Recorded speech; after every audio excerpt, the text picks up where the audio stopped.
last topic, man, before time Mhm. limit hits and I get yelled at too much more. Yeah, I know. Let's talk about eye tracking. Let's talk about it. You are a big fan. There are some people Mhm. who are also worried. Zuckerberg today Oh, yeah. just explained how expensive the metaverse is going to be, and I don't know if you caught his quotes. He has alluded fully it's going to be funded by ads. So eye tracking, it can have the benefit of creating a lifelike situation. It can have the benefit of foveated rendering. It can have the benefit of diagnosing disease, and it can have the cons of knowing every little thing about you and tailoring the experience to that regardless of your choice. Are you, Yeah. Bradley? You can be an advocate and a concerned person at the same time, but Oh, at the end absolutely. of the day, something either benefits will outweigh the risk or risk will outweigh the benefits. Pro eye tracking or cautiously concerned. I won't even say against because no one's against eye tracking.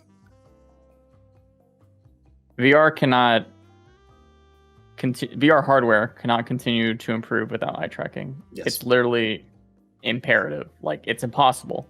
Not even just the foveated rendering to make resolutions run better, but also there's a lot of things such as like artifacting in displays can actually be solved by predicting the eye movements ahead of time. Stuff like pupil swim, which is kind of like when your eyes are moving around fast, and some displays do this, the lines start kind of bending. That can also be improved with eye tracking. There's a lot of artifacting, and not only that, also allowing you to have higher or better motion blur techniques for rendering, so you can reach higher refresh rates greater than 500 hertz, for example. There is literally no way for VR to get better without eye tracking. That is just the truth of the technology. Rendering like hardware is not going to catch up with these insane displays that manufacturers are making. We can keep trying to throw AI and machine learning, which will help, but it's just not as attainable as including eye tracking out of the box. That being said, the technology itself is not evil, but the people implementing these technologies can be evil.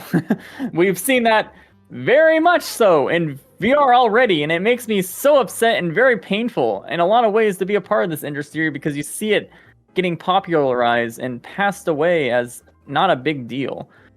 And first of all, the main reason why I'm so worried about this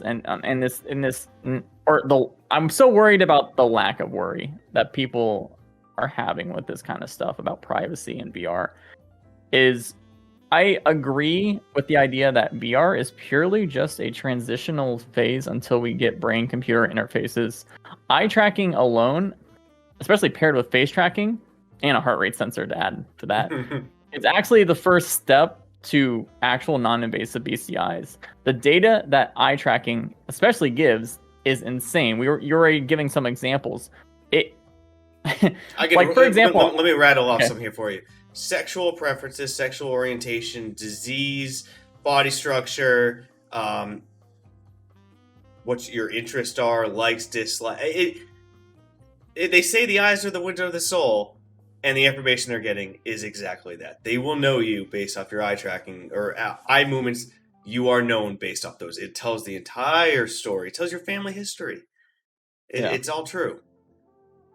Yeah, it's very painful for me because I'm so passionate about this hardware, and I actually get depressed when I see these threads talk about it, because it's terrible that we're not even before we get eye tracking, we're not caring about what Facebook is collecting about us, like with our movements and with the stuff that like we're putting devices that are able to map our entire rooms.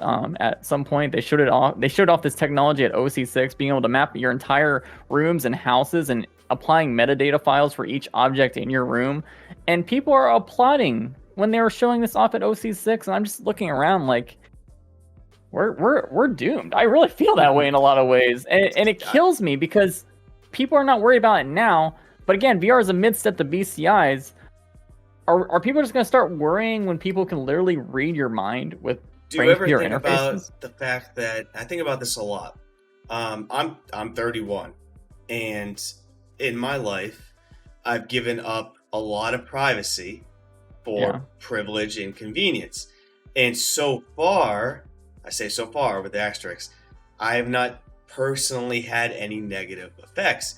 And there's entire generations that are younger than me that grew up with it even more, that have given up everything about themselves. They don't like when it's terms of service, agree, which we all do, no problem. We agree. It'll ask you then, when you download an app, 10 prompts. Are you okay with this? Are you okay? Yeah. Give me the app.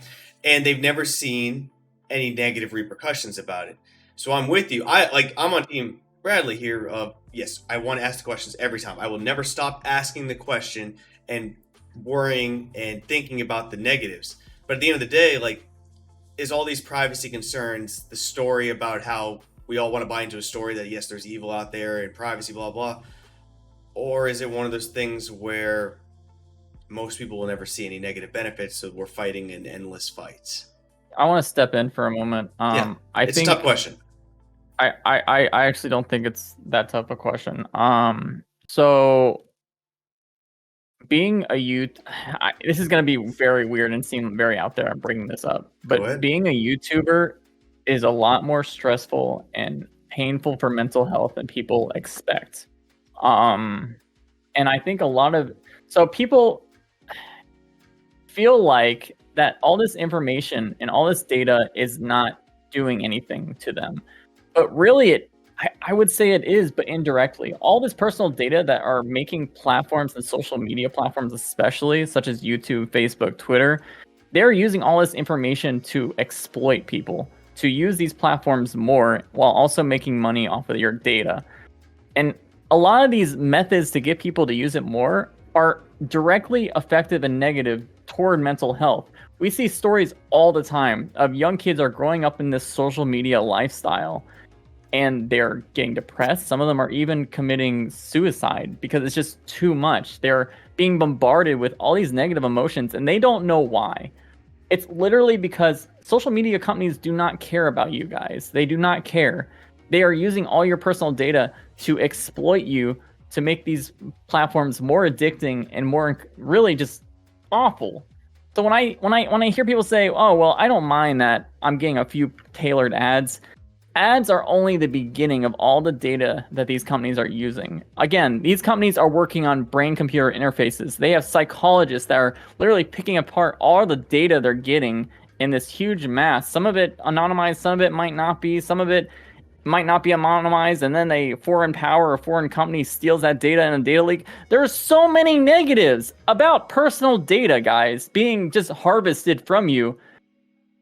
The Quest 2 is not free, and it kills me that it's successful. It hurts me, and I see the writing on the wall of it getting worse, and it really does hurt me. Like I quit YouTube. I know I said I was getting bored, but really I quit YouTube because it was not making me happy. It was making me far from that. And I was not able for years to come back to YouTube until I was able to just take a deep breath and learn ways to just step off the internet for moments, because every website now is all going this social media way, because again, social media is tailored to exploit you as a person. How do you find your happiness then on YouTube right now? I think it's an important question. How do you find your happiness? Yeah, I actually feel more happy on YouTube than I do ever. I think because of the fact that I go ridiculously in depth with what I talk about all the time makes my audience a lot more level-headed too. So I am not being bombarded by people. I get the stray people, the fanboys and stuff, but compared to when I first started YouTube, my content has also changed my audience, and that audience makes me a lot more happy overall. So I'm really happy to hear that, man. I really am. Like, for those watching, like, there's no way to say this without sounding like an asshole. Like, go make a YouTube channel. Like, right now. Just go do it. Just go do it, pussy. Like, go make a YouTube channel right now. Go find the most hardcore topic that you love, that you feel intrinsically valuable, that defines you, and go make a video. Watch what happens. Yeah. Maybe it'll go good. 9 out of 10 times. It won't go good or bad. It will go nothing, which is worse than good or bad. Yeah. And it's really difficult to delineate, is it me Is it the content? Is it the algorithm? Whose fault is it? And it doesn't matter whose fault is it. You will, because you're a human being and a good person. I believe 99.9% of people are good people. You'll blame yourself. Yeah. You just will, because you're a good person. And you intrinsically know that it's you. But it's not. It might be a little bit. I mean, fuck it might.